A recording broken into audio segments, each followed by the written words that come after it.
Traditionally, the FTW has not had a theme, which allows us each time to consider the surprising ways in which feminist theorists across fields and disciplines speak to each other. In thinking this year's readings together, I'm struck anew by how far the field has come as a mode of inquiry, which is the goal the earliest self-proclaimed feminist theorists expressed for the field. There is no defined object of feminist theory, and its subjects include hierarchy, oppression, injustice in its various forms and deceptive guises, but also hope, energy, and the solace and profoundly transformative joys of community. Bell Hooks recalls how pain brought her to theory, to what she calls focused wondering that helped her understand and name the pain. It is a childlike wonder, she explains, summoning Terry Eagleton's observation that children make the best theorists because, not having yet been fully socialized into accepting the current order as natural and inevitable, they see through and see in. The focus in these essays is less the pain than the persistent violence of the afterlives of racial colonialism that causes it, and the challenges that can lead to productive change. For Monique Allawert, the violence of racial colonialism can only be countered by the revolutionary violence of the plantation zone's swampy terrain. Plantations, she writes, did not offer an abstract nature that could be made into symbols for revolution. Rather, their ecology contributed to revolution. Ecology, proliferating entanglements that disable taxonomies, distinguishing the human from the animal, from the vegetable, from the atmospheric, revealing an assemblage of interpenetrating forces. Here is the assemblage Jasbir Puar offers against the limitations of intersectionality, specifically the fixity of the rights-bearing subject and the disciplinary demands of that subject formation. Here is the provocation that runs throughout the readings: Kim Tallbear's extended kinship, Denise Ferreira da Silva's unleashed blackness, Julia Rodriguez's aspirational we, Hélène Cixoux's abomination, the challenge to see past the taxonomies, the syntaxes, the master's tools, and the institutions they uphold, to recognize the relationality we have been taught not to see, and to claim or reclaim the responsibilities, the challenges, and the joys they entail. It is not so much a moving beyond identities, but understanding them more fully through relationships and the care they entail. The very terrain of the tropics, of the plantation zone, makes taxonomy impossible for Allawert because of how animals, persons, plants, artifacts, and their histories, and even land, were penetrating, fusing with, transforming one another. The terrain, wild, uncontainable, abominable, breaks through the civilizing efforts of the public sphere as roots erupt through pavement. It subverts, really annihilates, subjectivity through an agency no longer distinctly human. Here, then, is Ferreira da Silva's unleashed blackness, with its creative capacities first appearing as a disruptive force, confronting life, not contradiction, but the genuine revolution that must begin with nullification. The potential of Allawert's revolution not yet realized, but nonetheless sentient and haunting, and puncturing the presumed transparency of the subject of aesthetic culture whose whole ethical framework rests on a formulation of universality held by our modern formalized syntax and our institutions. Institutions like marriage and the nuclear family that, as Tallbear shows, fundamentally reproduce the violence of settler colonialism in its destruction of indigenous models of relationality, non-natal as well as non-human kinship ties and responsibilities. The effects are cultural, but as these essays collectively show, it is all connected, and the colonial imposition of this institution has ecological and economic implications that ultimately reach a global scale. The great acceleration extended globally and involving systematic ecological and social destruction. The institutions, as Tallbear and Rodriguez tell us, are grounded in the most intimate acts of bodies, sexuality, even touch, that need to be liberated from the constraints of convention. We have lost the taste of hands, laments Sisu, of the touching of hands. Intimate is not the same as private, and sexuality and touch are expressions of care, relating, and connecting. More than the insistence of biological need, they are communal, historical, and for Rodriguez, gestural, translating action into meaning. Thinking about queerness through gesture, she muses, animates how bodies move through the world and how we assign meaning in ways that are always infused with cultural modes of knowing. Gestures bring into being the possibility of a new we, precarious in its continual coming together and coming undone. To say these are the insights and provocations of feminist theory is not to say they are only that. The field, too, is relational and precarious in its coming together and coming undone.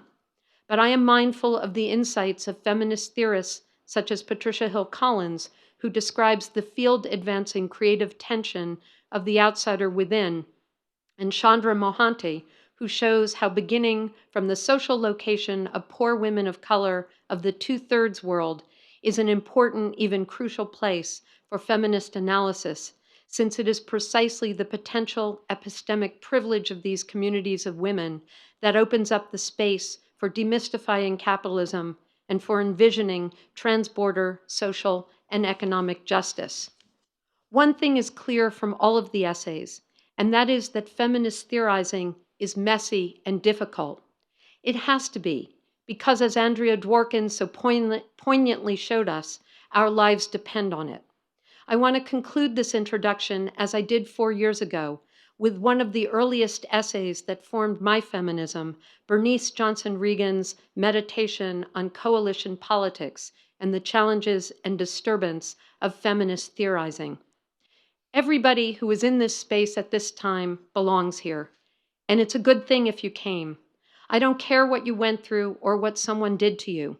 You give this weekend everything you can, because no matter how much of a coalition space this is, it ain't nothing like the coalescing you've got to do tomorrow and Tuesday and Wednesday when you really get out there, back into the world. That is ours too. Please join me now in welcoming my wonderful colleague, Patrice Douglas, who will introduce Riley Snorton.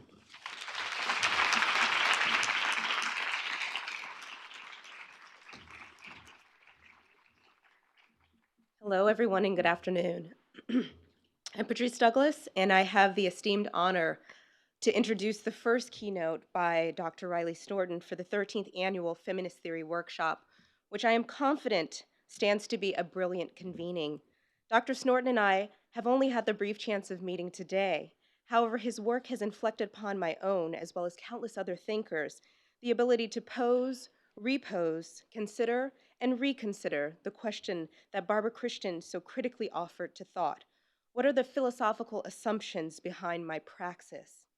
As scholars doing work in and around the fields of Black trans and queer studies, Black feminism, Black studies, and gender and sexuality studies, Dr. Snorton's work has undoubtedly made a lasting and substantial mark on intellectual engagements with Blackness, gender, and sexuality.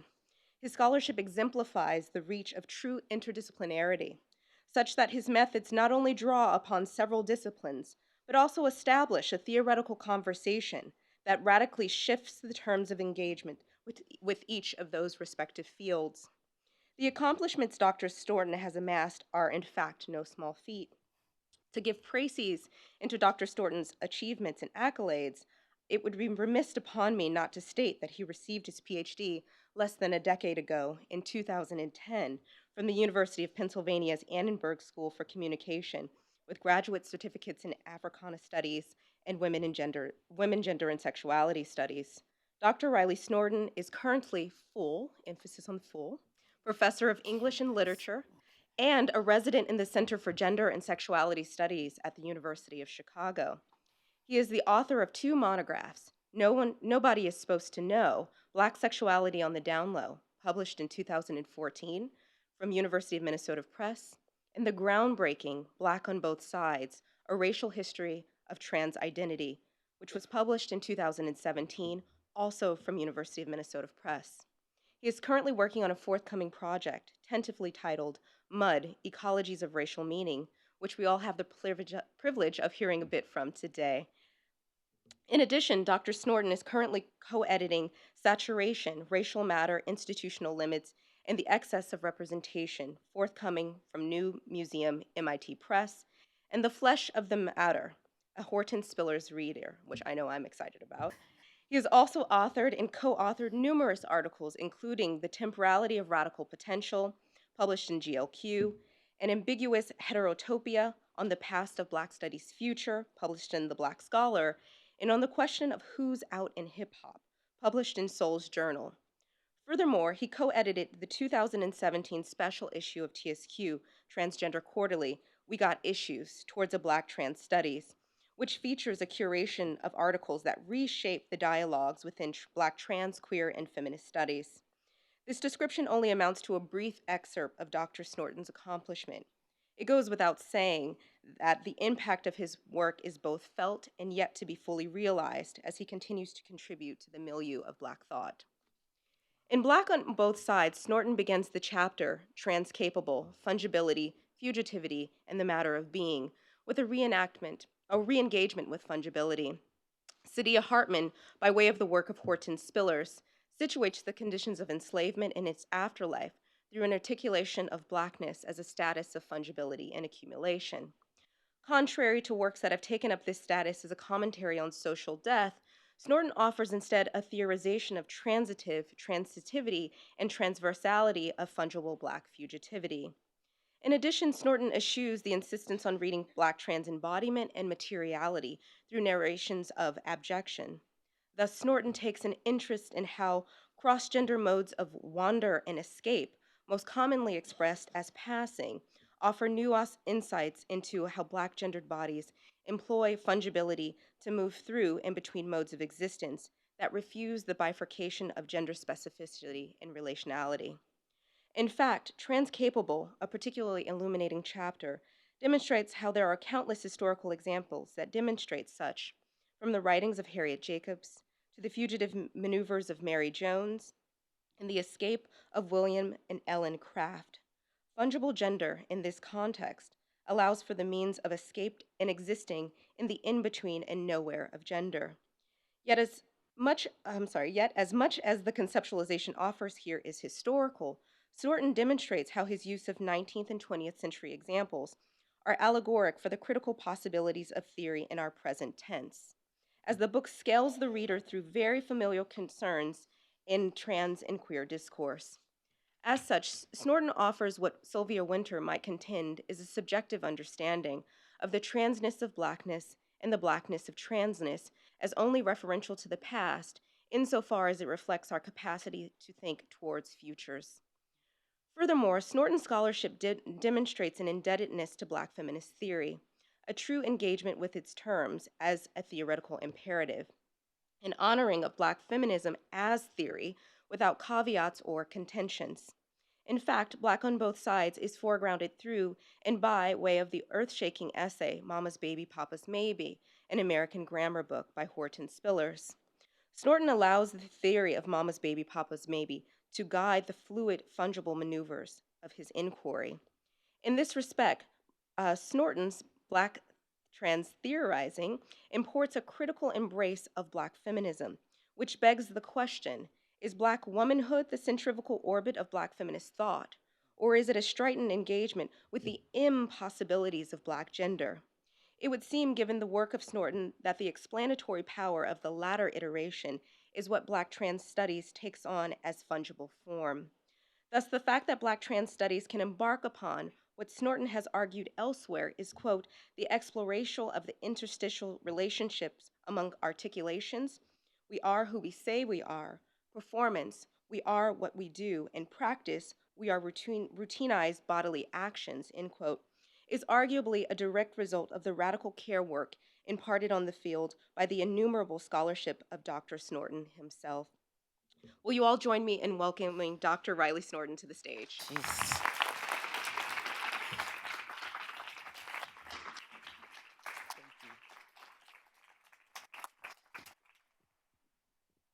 Wow, I'm really glad Patrice warned me about that introduction so that I could keep my wits about me. Thank you so much.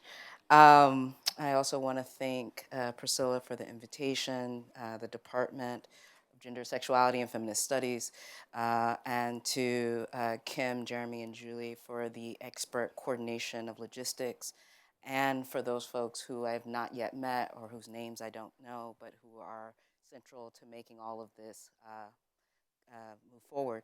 Is there a problem with my mic? Is everyone able to hear me? Am I a little low? Something, okay, got it, thanks folks. Great, great, okay. So the talk I've prepared today includes work from my new project, tentatively entitled Mud Ecologies of Racial Meaning. Narratives about swamp people and swamp things punctuate the story of the New World, from the maroon communities constituted by Native peoples and formerly enslaved Africans, beginning in the early 16th century, to the first Asians, Filipinos, to arrive in the US, who settled in swamps surrounding modern-day New Orleans in 1763. Mud, now I'm gonna share the dream of what this project will be.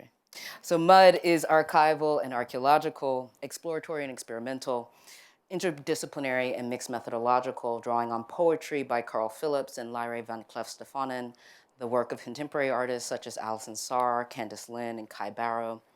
Original field research and archival materials, MUD is my attempt to contribute to and extend feminist and trans scholarship on the environment, research on race and ecology, including ecological disaster, to address how matter and meaning are co-constituted in the swamps. The swamp becomes a rubric for reading how freedom is neither abstracted nor wholly performative, but an exercise that works in and on the body, a praxis Harriet Jacob exemplifies in her foray to and from the swamps, which she described as a hiding place when in no situation to choose. As a place that is neither land nor water but both, the swamp functions as the material ground for a series of considerations about ontological transformation, life, death, freedom, and choice. So my lecture today focuses on two archival nodes. I'll begin by discussing Harriet Jacobs' fugitive passage to and from the Snaky Swamp, and then turn to another story which emerged in 1975, tracing a figure who was called by many names, but most commonly the wild man of the Green Swamp. These narratives and figures anchor the first part of the book, which reflects upon the swamps as a condition of possibility for transformation and for the exercise of freedom under duress. The other parts, part 2, on agriculture, diasporic knowledges, and the swamp as unnatural, and part 3 on disaster, gentrification, and the relationships between climate change and racial capitalism, make up the full arc of MUD. Perhaps. We'll see how it goes in the writing. Right? I hope you will think with me for the next 40 minutes or so about swamp and habitation as it bears upon the following questions. What do swamps tell us about conditions of possibility for transformation? What is temporality in the swamps? Is the swamp a black thing? How does the swamp figure and foreground processes of blackening? Let's begin with some guiding quotes from the materials that I assigned. So since we are shaped by years and years of all kinds of experiences and education, you must travel all sorts of places that are not necessarily pleasant to get there, our own marshes, our own mud, and yet it pays to do so. The trouble is we are not taught that it pays, that it is beneficial. We are not taught the pain, that in pain is hidden joy. We don't know that we can fight against ourselves, against the accumulation of mental, emotional, and biographical cliches. If the sublime is a subjective experience evoked by spectacles that seem dangerous in their magnitude or power, swamps are quintessentially sublime spaces because they are vast geographies that defy measurement. When taken not as a category, but as a referent of another mode of existing in the world, blackness returns the thing at the limit of modern thought. Or put differently, when deployed as method, blackness fractures the glassy walls of universality, understood as formal determination. Swamp metaphysics. Published in the United States in 1861 under the titles Linda, or Incidents in the Life of a Slave Girl, and Incidents in the Life of a Slave Girl written by herself, and in England as The Deeper Wrong in 1862, Harriet Jacobs' narrative at the titular level reflects the interanimating antagonisms between the subject, object, and voice of its author, Jacobs, its narrator, cum protagonist, Linda Brent, its editor, Lydia Marie Childs, and its expressed political and creative aims. As scholars have noted, Jacobs began to conceptualize her story in book form as early as 1851 or 1852, after an unfruitful attempt to secure Harriet Beecher Stowe, author of the best-selling novel Uncle Tom's Cabin, as her amanuensis. Jacobs began writing her book on her own, having completed the manuscript in 1858 after at least 2 publishers expressed interest only to go bankrupt before releasing the text in print. Jacobs ultimately paid to have the book privately printed in 1861. Initially conceived to address an audience of Northern white women, the narrative takes a cross-genre form, having been described as a fugitive narrative that includes elements of sentimental, Gothic, and anti-slavery novel forms that carry particular racial and gender significance for its various audiences, including critics, given that it was the first text of its kind to be published by a Black woman in the US. Valerie Smith notes how incidents contravened the plot of the standard fugitive narrative, which according to convention up until that point, traced not only the journey from slavery to freedom, but also the journey from slavehood to manhood. Partially through its manipulation of form, Jacobs' narrative, according to Hazel Carby, also revealed the concept of true womanhood to be an ideology, not a lived set of social relations. Incidents is rife with intertextual signs, offering numerous metaphors, allegories, and incidents that speak both to the condition of Brent's fugitive passage and to the context of Jacobs' narrative production. Brent's dramatic escape maps a terrain of ungendered Blackness that simultaneously marks the intersection and mutual envelopment of fugitivity and fungibility. The choreography of Brent/Jacobs' escape begins as it ends, with the protagonist finding harbor in the home of a, quote, sympathetic white woman. The circumstances of her earliest hiding place foreshadow the garret that she later labels a loophole of retreat, which Hartman defines as a space of freedom that is at the same time a space of captivity. Brent's dependence on the unnamed white woman also prefigures vexed forms of freedom the protagonist experiences as a servant in the North. The recurring theme of finding spaces for maneuvering within confinement aptly describes, as Christina Sharp has suggested, Brent Jacobs' condition as fugitive, abolitionist, and author in terms of being still protected and unprotected in her relationships with whites. Before her temporary concealment within the white mistress's storeroom, Brent Jacobs describes having been bitten by a reptile of some kind, a detail in the narrative that not only explains some of the perils of fugitivity, but also foreshadows the protagonist's various encounters with the snaky swamp. The recurrence of the swamp as yet another site of temporary refuge for the protagonist amplifies her narrative's elucidation of freedom in terms of vexed spaces of ongoing fugitivity that emerge, however briefly, from within the more general conditions of unfreedom and constraint. Just as the loophole refers to both the small space in Brent Jacobs' grandmother's attic that contains the protagonist for 7 years and the hole that Brent makes in that space in order to see outside, the swamp stages the transversal relationship between fugitive life and death, as it also allegorizes how fungibility emerges as a tactic of maneuvering from within the morass of slavery's identity politics. To and from the snaky swamp, Brent moves in disguise, and in these cross-dressed perambulations enacts a fugitive plot that stages through Brent's ungendered body the various ways fungibility and fugitivity pass into one another.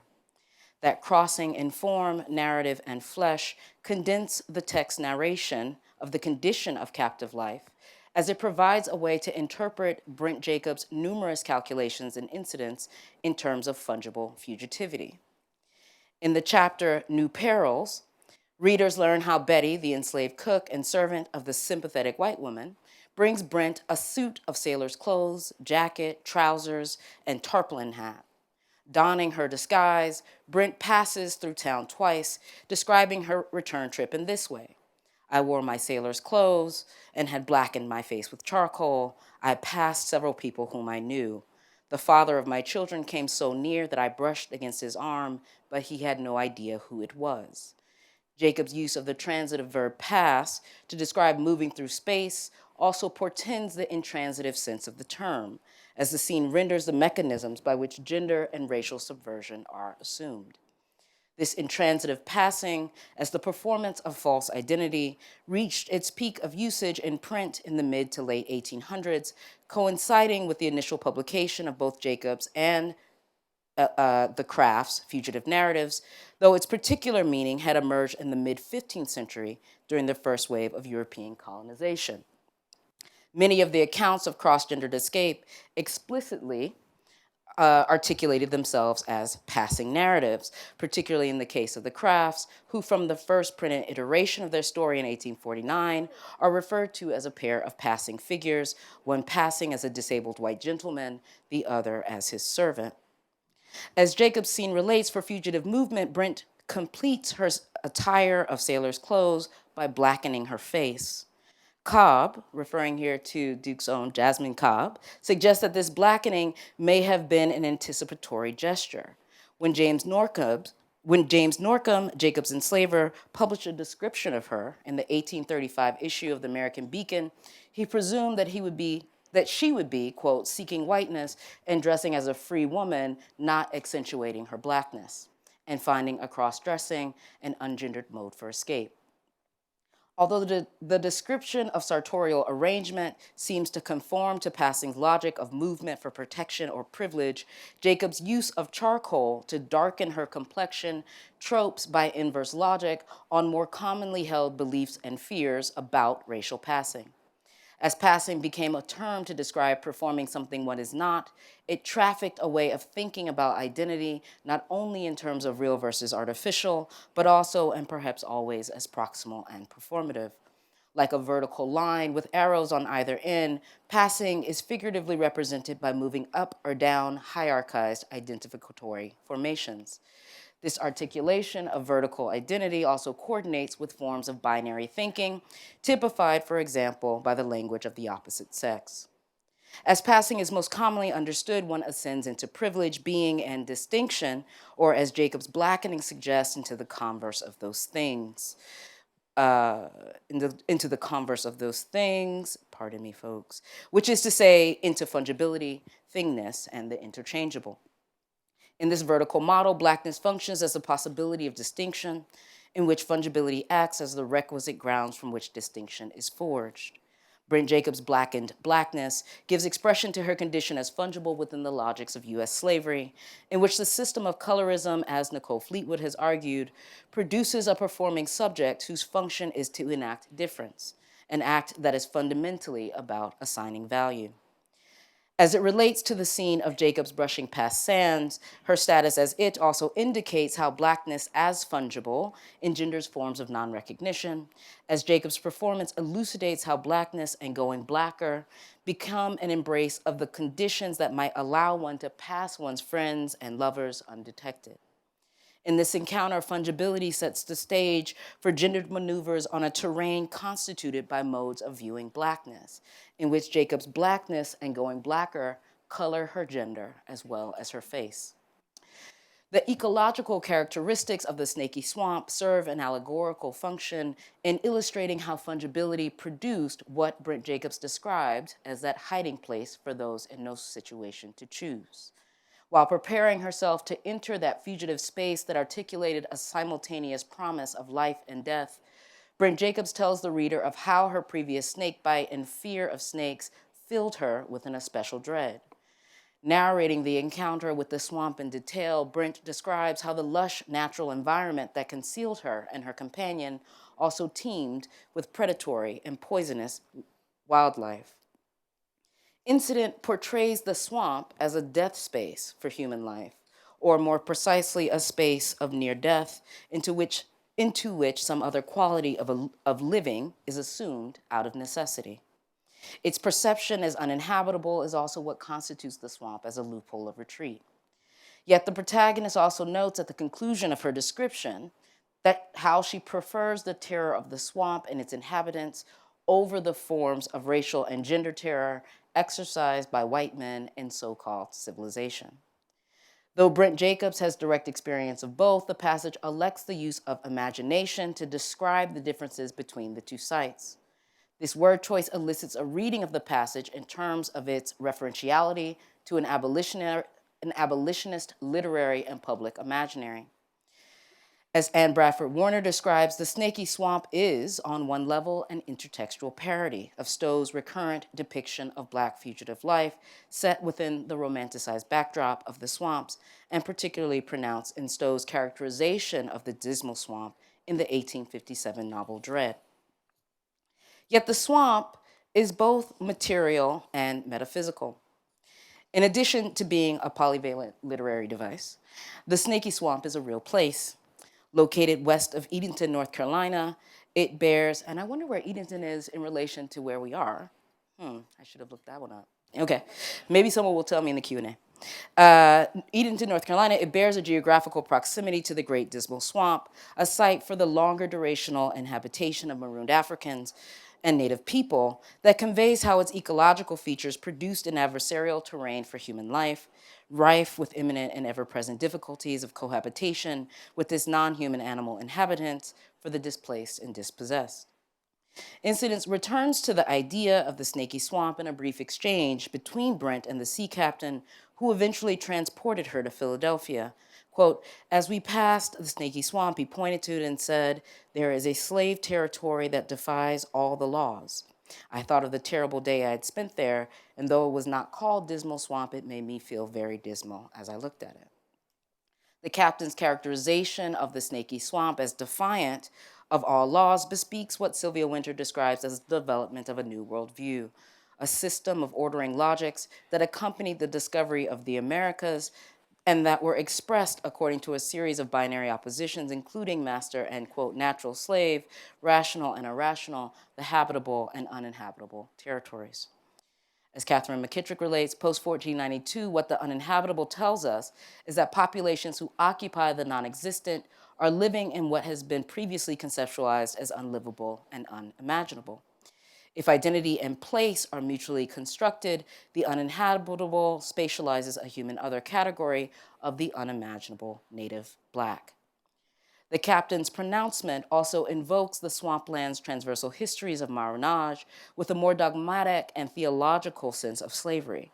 Whether for 2 days, as in incidents, or 10 generations, as Daniel Sawyer contends in his research on the archaeological remains in the Great Dismal Swamp, the region's inhabitation by marooned beings is figured and transversed according to a colonial settler subjective understanding of the swamps as sites of terror and lawlessness beyond the parameters of God's grace. So though the wetland region, the Great Dismal Swamp was named by Colonel William Byrd of Virginia in 1728, Brent Jacobs offers here an alternative explanation for why it bears the name Snaky Swamp from the lived experiences of a fugitive inhabitant. It is a landscape that slavery produced and creatively capacitates as a viable option, or more precisely as a choice non-choice for those in no situation to choose between one form of mortality over another. In this sense, one returns to the seemingly paradoxical construction of fungible fugitivity and its relationship to the swamp's material and metaphysical region of mortality. Gesturing toward a similar epistemic structure, the swamp expresses the conditions for the fugitive experience of something akin to freedom, enabled by modes of apprehension, domination, and control, introduced and refined within the morass of plantation identity logics. In this sense, Brent's cross-gender foray to and from the Snaky Swamp is a redoubled articulation of the fugitive possibilities within and structured by the geographical and metaphysical architecture of slavery, a descent into the mud, a blackening of Blackness, the mutability of a body defined as inexhaustibly interchangeable, an inhabitation of the virtually uninhabitable being within the zone of non-being. Now this leads into some of the places I want to take up swamp in the newer work. Swamp Thing. Maxine Hong Kingston's Chinamen consists of 20 sections of varying length, all of which thematize the narrator's male relative's journeys to Gold Mountain. The short story, The Wild Man of the Green Swamp, is italicized in the table of contents, meant to indicate that it does not bear a direct relation to the narratives of the men in her family, but rather to, as Edie Huntley explains, traditional tales, revisions of myth, fantasy, and reconstructions of history. In her relatively faithful retelling of events, which captured national headlines, Kingston repeatedly refers to the figure as the Wild Man, a moniker that recurred in media reportage, but perhaps was also a way for her to avoid resolving the ambiguity of naming, which attended references to him in the news and in legal proceedings. At the time of his capture, he identified himself as Wu Qingpong, but US Border Patrol insisted that his true, read legal, name was Hu Tu Mei, Hu Tu, which in Mandarin, the dialect in which he spoke, roughly translates to silly, muddled, or confused one. Scholars have produced various theories about the short story's emplacement within the larger collection. Carol E. Neubauer, for example, argues that Kingston includes the story of the wild man and Chinamen to show that some immigrants were defeated by the transition of life on the Gold Mountain, and more importantly, to demonstrate that not all sources of information, even those in print, are fully accurate. In Reciting America, Christopher Douglas describes the wild man as, quote, a kind of anti-immigrant figure in Kingston's text, a contrapuntal fugitive set against the other migratory tales of the novel. In concert with Jacobs, Douglas's claim seems to underscore how the swamp serves as a site for thinking about fugitive maneuvers available within confinement, wherein being and meaning take root and get stuck in the swamps. Kingston's retelling, however, ends on a curious note, often overlooked in critical literature. She writes, there was a wild man in our slough too, only he was a black man. He wore a shirt and no pants, and some mornings when we walked to school, we saw him asleep under the bridge. The police came and took him. The newspaper said he was crazy. It said the police had been on the lookout for him for a long time, but we had seen him every day. Perhaps this final flourish was an attempt to personalize the story in some way. And certainly there are several similarities between the two figures, the wild man of the Green Swamp and her own wild man in the slough. But both are figured with mental disabilities, both are eventually captured by the police, both are regarded as somehow undetectable and hypervisible. Yet, even as Kingston's prose pivots on what De Silva might describe as the sociologics of exclusion, in what follows, I'm interested in reading the figure of the wild man in the Green Swamp and in the slough as foregrounding an alternative theory of racialization. That is, the story of the wild man is not so much a story about racial difference as it is a narrative about race and perhaps the idea of difference more generally in terms of a political grammar of ethical indifference. As De Silva notes, the ethical indifference with which racial violence is met signals how the obvious question, referring here to the question of whether Black Lives Matter, is never to be asked because everyone presumes to know why it can only have a negative answer. Beginning in March of 1975, Florida newspapers began to report on sightings of the wild man along the Withlacoochee River. The river's name, an amalgam of Eastern Muskogean dialects, including Creek and Seminole, roughly translates to Crooked River, which describes its 70-mile path through the Green Swamp. In these initial reports, the wild man was likened to a prehistoric man as a missing link in human evolution. Quote, he is said by witnesses to be able to run very fast and walk upright, and has also been said to amble along on all fours. Quote, witnesses report that they have heard the man grunt and make other animal noises, and it is believed he speaks with little English.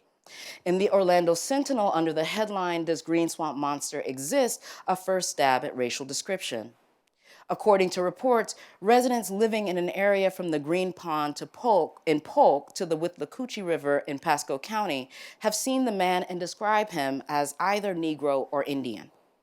On one hand, initial speculation about the wild man's race reveals the complex temporalities of the swamp, as it belies the transience of Creek, Seminole, or Black Seminole peoples who might have remained in the region even after the brutal, forcible removal of Muskogee tribes on the Trail of Tears.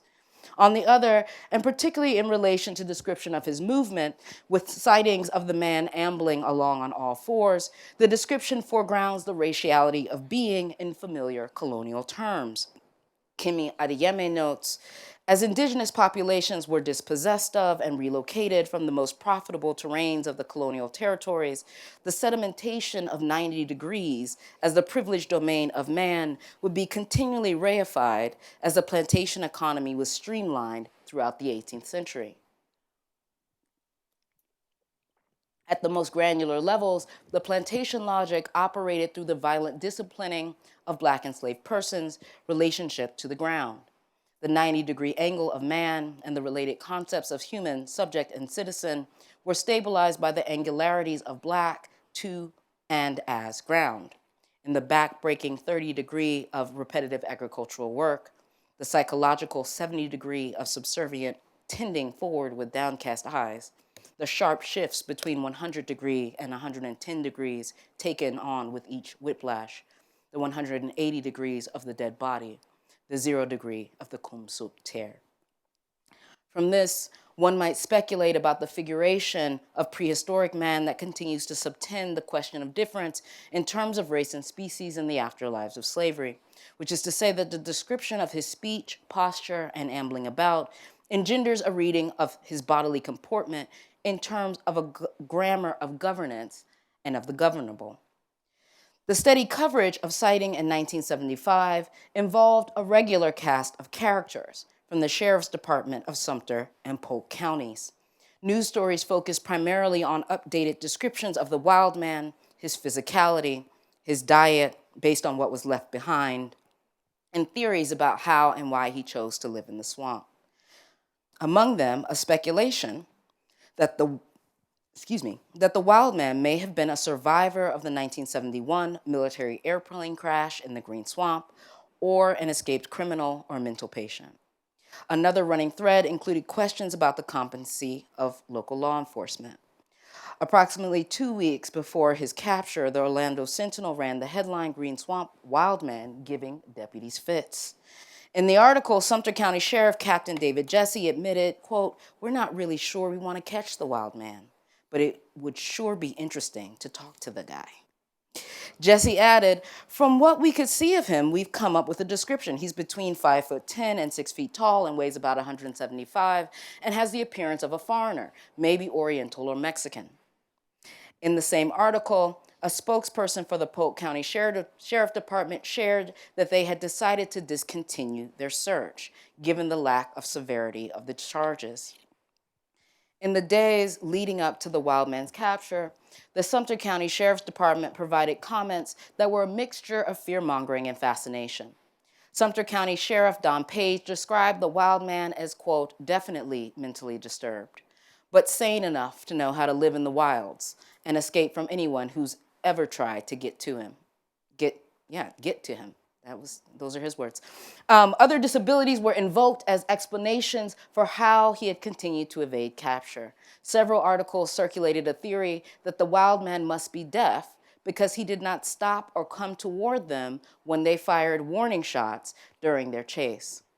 Page explained the man apparently has developed a sharp sense of smell and eyesight. We can't get near him on the ground. He's always gone when we get there. It's just unbelievable that a man could live out there and keep eluding us the way he does. I mean, he moves through thickets even the dogs couldn't get through. Kingston's retelling hones in on the dynamics on display in Sheriff Page's comments by emphasizing how the inhospitality of the swamps caused authorities to conceive of the supposed wild man's presence as a mass hallucination.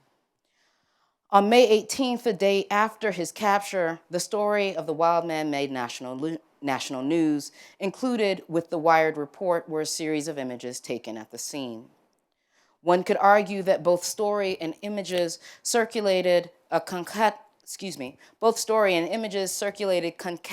scenes of the triumph of man, a belated victory for US securitization over the threat of Asian power, and the continuation of settler colonial and plantocratic logics.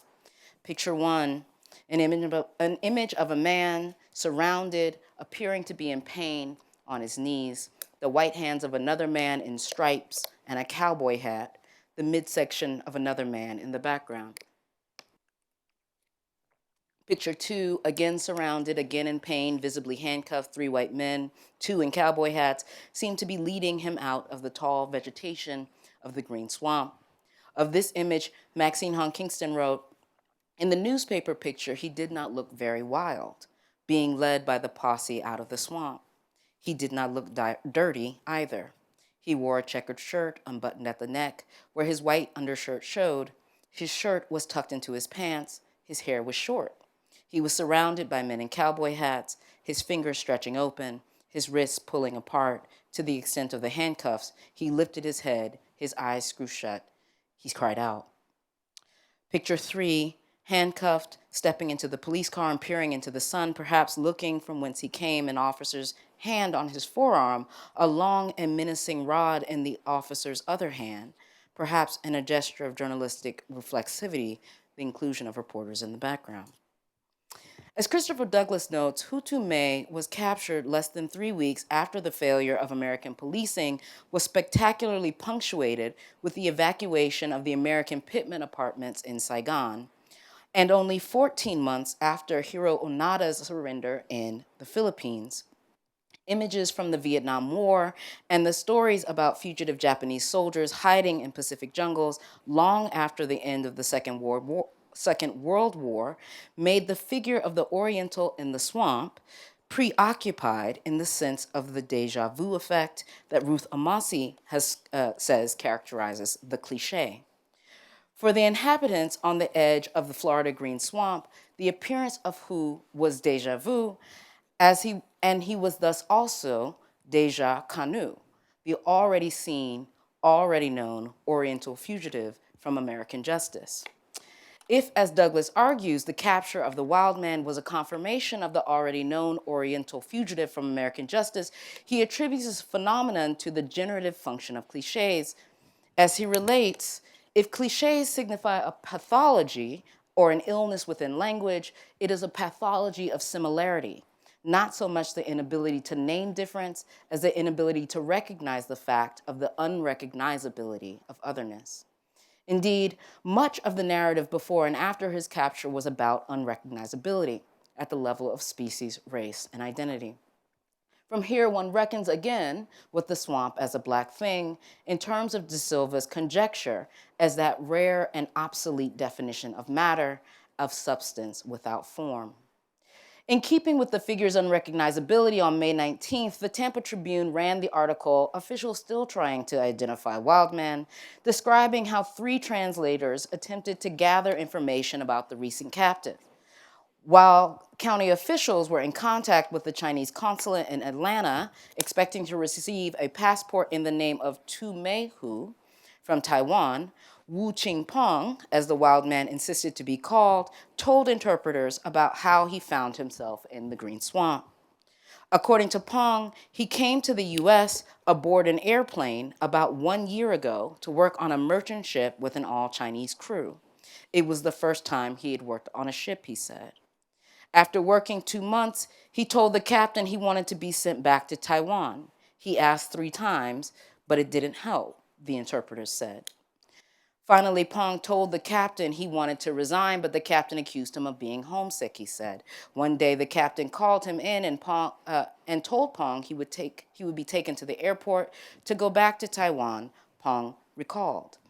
Instead, he was taken to a local hotel and became frightened when the boarding time for the airplane approached, he said. Peng said he took a taxi to the airport, where he was met by 4 Americans and 1 Chinese man, whom he claimed attempted to beat him. Peng said that the men took him to a hospital where he was given a blood test and again became frightened and when he thought he would be operated on.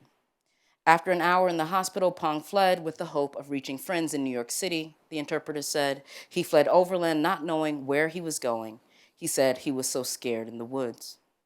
Pong claimed he was afraid someone would kill him if he returned to Tampa, so he remained hidden in the woods, avoiding all human contact. He can't understand why someone would fly him halfway around the world to work on a ship when there are so many men here, said the interpreters. When captured, he had $330 in crumpled US currency in his pocket. The article also included that Pong was relieved at having male interpreters, two engineers, Hu and Chen, who drove from St. Petersburg after reading of his recent capture. Initially, the police secured the interpretation services of a local woman, Jackie Hall, who worked at a supermarket. According to another article published the same day, when she asked for his name, he scrawled Chinese characters on a yellow legal pad spelling Hu to me. But when he found out she was an interpreter for the Sumter County Sheriff Department, he changed it to Wu Ching Pong.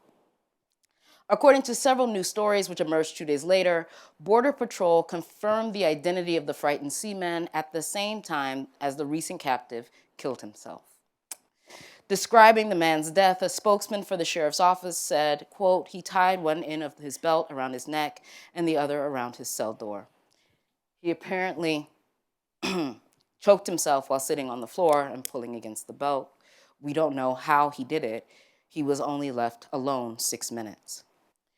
Responding defensively, Sheriff Page maintained, anybody can have a belt, unless they're really violent. He could have strangled himself with a shirt or anything if he didn't have the belt. Articles focused on the feelings of law enforcement. It's a saddening thing to me. I'm down in the dumps. We've done everything for that poor man that we could. A reformulation of Butler's work on mourning, where nationalism conditions the circuits of intelligible grief. A coroner's journey quickly acquitted the sheriff's department of any wrongdoing. The matter of who would assume the cost of sending his remains to his family, his spouse and 7 children who lived in southern Taiwan, emerged.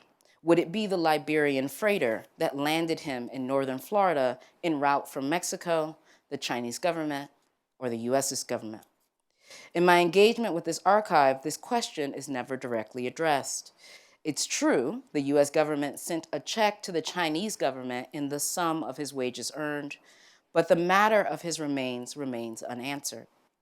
In the aftermath of his spectacular rise to national attention, he is often situated alongside other mythical creatures, ghosts, mutant deers, and albino turkeys. As the Orlando Sentinel described, or as the kernel of truth that gives rise to the lore of the green swamp monster.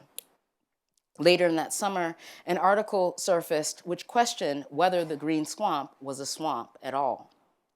The dismal conclusion of the wild man of the green swamp story provokes a definition of raciality as the production of value forged through the repeated encounter of violence and ethical indifference. It also provokes a series of considerations related to the grounds of racial capitalism. But perhaps it also instructs us on the materiality of blackness as substance without form, the mud that might shift our imagining of a comparative ethnic studies project. That is, and as De Silva posits, as a method for study in unbounded sociality, blackness as matter, signal, ampersand, and another world, which exists without time and out of space in the plenum. Thank you very much.